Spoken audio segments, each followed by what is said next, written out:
యామినికి నాకు రాసి పెట్టలేదేమో, అందుకే ఇలా పెళ్ళి అర్ధాంతరంగా ఆగిపోయింది.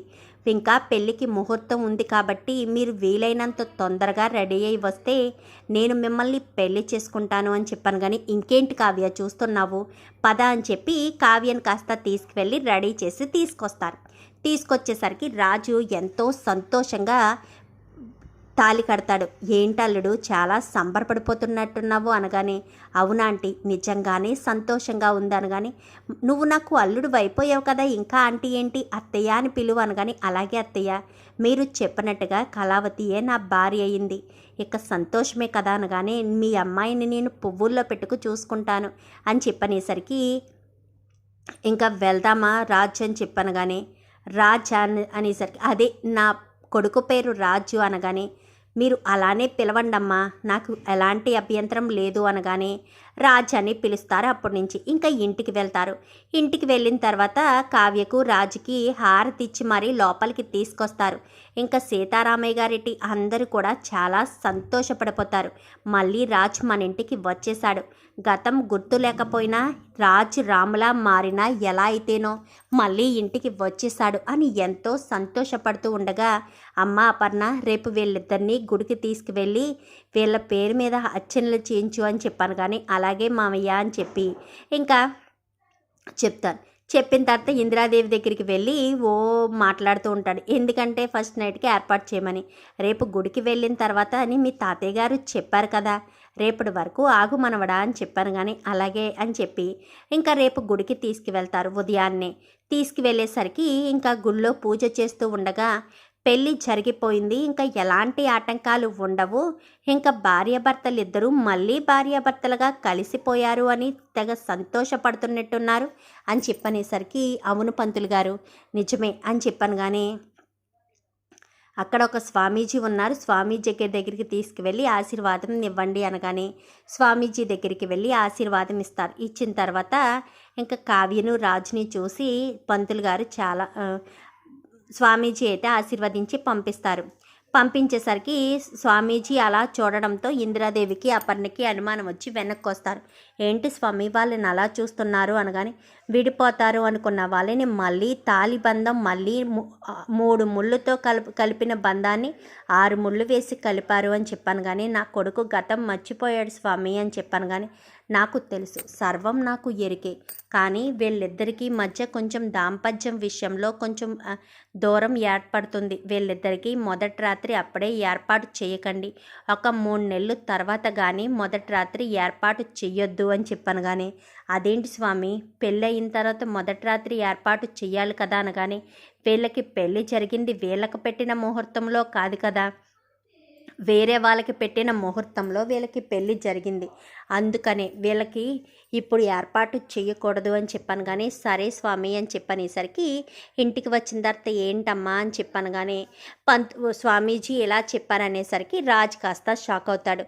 ఇంకా రాజ్కి కావ్యకి ఈ ఫస్ట్ నైట్ ఏర్పాటు చేయడానికి లేదని రుద్రాని కాస్త తెలుసుకొని అదే విషయం యామినికి చెప్తుంది. చెప్పేసరికి వాళ్ళు ఇంకా ఎప్పటికీ కలవకూడదండి, అలా కలవకుండా చేస్తే నేను మా ఆస్తిలో సగం ఆస్తి మీ పేరును రాసిస్తాను అనగానే, అవునా నిజమా అని చెప్పనేసరికి, అవునండి, రాజ్ నాకు కావాలి, రాజ్ కావ్య మళ్ళీ కలవకముందే రాజ్ని కావ్య నుంచి దూరం చేసేయాలి, మళ్ళీ రాజ్కి నా మీద సింపతి కలిగి నా దగ్గరికి రావాలి, నన్ను కూడా పెళ్లి చేసుకునే ఆలోచన రాజ్కి కలిగేటట్టు చెయ్యాలి అని చెప్పాను. కానీ అదెలా కుదురుతుంది, అసలే కావ్యను చంపడానికి నువ్వు ప్రయత్నించావని రాజ్ నీ మీద కోపంతో ఉన్నాడు కదా, మరి ఇప్పుడు రాజ్ మళ్ళీ నిన్నెందుకు ఇష్టపడతాడు, నిన్నెందుకు పెళ్లి చేసుకోవాలనుకుంటాడు అని చెప్పాను. కానీ సాధ్యం కానిది చేస్తేనే కదా ఆంటీ మీకు సుసాధ్యమైనది నేను ఆస్తి రాసి ఇవ్వడానికి అవకాశం ఉంటుంది, ప్రయత్నించండి, మీరు ప్రయత్నించి రాజ్ కావ్యాలను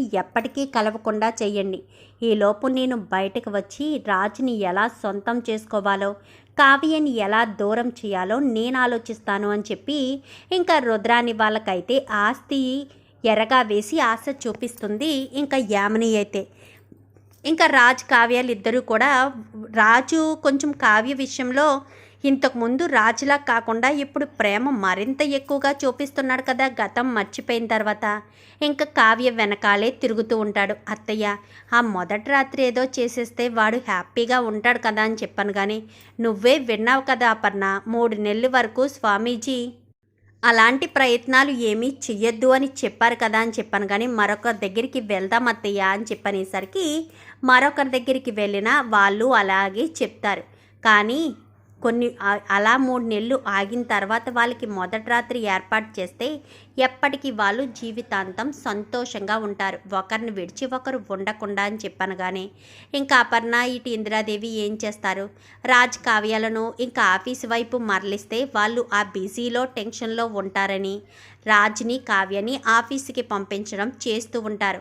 ఇక్కడ ఆ బాధ్యతలు ఈ బాధ్యతలు అన్నీ చేసుకుంటూ ఉండేసరికి సుమారు 2 నెలలు కావస్తుంది. 2 నెలలు అయిపోయేసరికి యామిని కాస్త బయటికి వచ్చి సరాసరి రాజ్ని మీట్ అవ్వడానికి రాజ్ దగ్గరికి వస్తుంది. నన్ను క్షమించు బావా, కేవలం నీ ప్రేమ పొందడం కోసమే నేను అలా చేయాల్సి వచ్చిందే తప్ప నాకు వేరే ఉద్దేశం లేదు. కళావతిని నేను ఏదో చెయ్యాలని కాదు. ఎక్కడ నువ్వు నాకు దూరం అయిపోతావో, నా మీద ప్రేమ తగ్గి కళావతిని ఇష్టపడతావేమోనని అని చెప్పాను. కానీ చూడు యామిని, ఇప్పుడు ఎన్ననుకున్నా ఎలాంటి ఉపయోగం లేదు. నేను కళావతి గారిని పెళ్లి చేసుకున్నాను.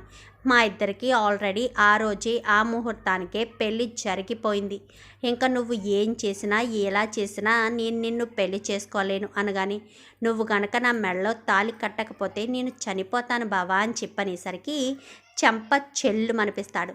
నువ్వు చచ్చినా బ్రతికినా నాకు సంబంధం లేదు, ఎందుకంటే నేను ఆల్రెడీ పెళ్లి చేసుకున్న మగవాడిని. నువ్వు నన్ను కోరుకుంటే అస్సలు ఊరుకోను, అర్థమవుతుందా? ఎమోషనల్గా బ్లాక్మెయిల్ చేసే ఒక్కసారి నా మనసు చంపుకుని నీ మెడలో తాళి కట్టడానికి సిద్ధపడ్డాను. మరొక్కసారి నువ్వు బెదిరిస్తే బెదిరిపోవడానికి నీ ఎమోషనల్ బ్లాక్మెయిల్స్కి నేను లొంగే ప్రసక్తి లేదు. చూడు యామిని, నీ జీవితం నీది, నా జీవితం నాది. ఇంకా నా జీవితం కళావతి గారికే అంకితం. నువ్వు ఎవరొక అబ్బాయిని, మంచి అబ్బాయిని చూసుకుని పెళ్లి చేసుకో, లేదా ఎవరినైనా చూడమన్నా నేను చూసి నీకు దగ్గరుండి పెళ్లి చేస్తాను. అంతే తప్ప నా విషయంలో, మా భార్యాభర్తల విషయంలో కలగ చేసుకోవద్దు. కళావతి గారంటేనే నాకు ఎప్పటికీ ఇప్పటికీ ఎప్పటికీ ప్రాణం. నీ మీద నాకు ప్రేమ కలగలేదు కూడా. అలాంటిది నేను ఎలా పెళ్లి చేసుకుంటాను? అయినా నువ్వెక్కడ చనిపోతావన్న భయంతో చేసుకోవాలని అనుకున్నాను, కానీ మనసు చంపుకొని పెళ్లి చేసుకుని జీవితాంతం కష్టాల పాలవ్వడం నచ్చకే పెళ్ళి జరగలేదు అని చెప్పి రాజ్ కాస్త యామనికి గట్టిగానే వార్నింగ్ ఇస్తాడు. ఇంకా యామని ప్రతిరోజు వస్తూనే ఉంటుంది, రాజ్ ప్రతిరోజు చెప్తూనే ఉంటాడు. ఇంకా ఇలాగే ఉండగా ఇంకా అప్పు ఈ విషయం చూసి, అక్క, యామని మళ్ళీ బావ జోలికి వస్తుందక్క అని చెప్పాను. కానీ తెలుసప్పు, మీ బావ యామనితో మాట్లాడినప్పుడే నేను చూశాను. మీ బావ ఆల్రెడీ నాతో పెళ్ళైనా యామనితో పెళ్ళికి సిద్ధపడ్డారు. ఎందుకు? గతాన్ని మర్చిపోయారు కాబట్టి. ఇప్పుడు ప్రజెంట్లో కూడా ఆయన నన్నే పెళ్లి చేసుకున్నారు. అలాంటిది మళ్ళీ యామని జోలికి ఎందుకు వెళ్తారు? చచ్చినా వెళ్ళరు అనగాని, ఏదైనా యామని చేస్తుందేమో కదక్క అని చెప్పాను. కానీ ఏం చేసినా మీ బావ లొంగే మనిషి కాదు అని చెప్పనేసరికి, ఏదైనా కొంచెం జాగ్రత్తగా ఉండడం మంచిది అనగానే, అసలు తనకెవరు బెయిల్ ఇచ్చారు అనగానే, సుప్రీంకోర్టు వరకు వెళ్ళారక్క, అందుకు బెయిల్ ఇవ్వక తప్పలేదు, నీకేమీ కాలేదు కాబట్టి బెయిల్ వచ్చేసింది అని చెప్పనేసరికి, సర్లే చూసుకుందాం, ఎంతవరకు జరుగుతుందో అంతవరకు అని చెప్పి అనుకుంటారు. ఈలోపు ఈ విషయం కాస్త ఇంటి దగ్గర చెప్పేసరికి, ఇదేంటి అపర్ణ, వీళ్ళిద్దరికీ పెళ్లి చేస్తే సంతోషంగా ఉంటారనుకునేసరికి ఎలాంటి ట్విస్టులు వచ్చి పడుతున్నాయేంటి? అసలు వీళ్ళిద్దరూ కలిసి ఉండే రాత లేదా ఏంటి? వీళ్ళిద్దరికీ ఇన్ని సమస్యలు వస్తున్నాయేంటి అని చెప్పి ఇంకా అపర్ణ, ఇందిరాదేవి ఇద్దరూ అనుకుంటారు. మరి ఈ ప్రాబ్లమ్స్ అన్నీ క్లియర్ అయ్యి రాజ్ కావ్య ఎప్పుడు ఒకటయ్యి వాళ్ళ జీవితాన్ని మొదలు పెడతారు? మరి రాజ్కి గతం ఎప్పుడు గుర్తొస్తుంది? చూద్దాం మరి రాబోయే ఎపిసోడ్స్లో ఏం జరుగుతుందో. వీడియో నచ్చితే లైక్ చేయండి, ఛానల్ని సబ్స్క్రైబ్ చేసుకోండి, పక్కనే ఉన్న బెల్ సింబల్లో ఆల్ పై క్లిక్ చేయండి. Thank you for watching.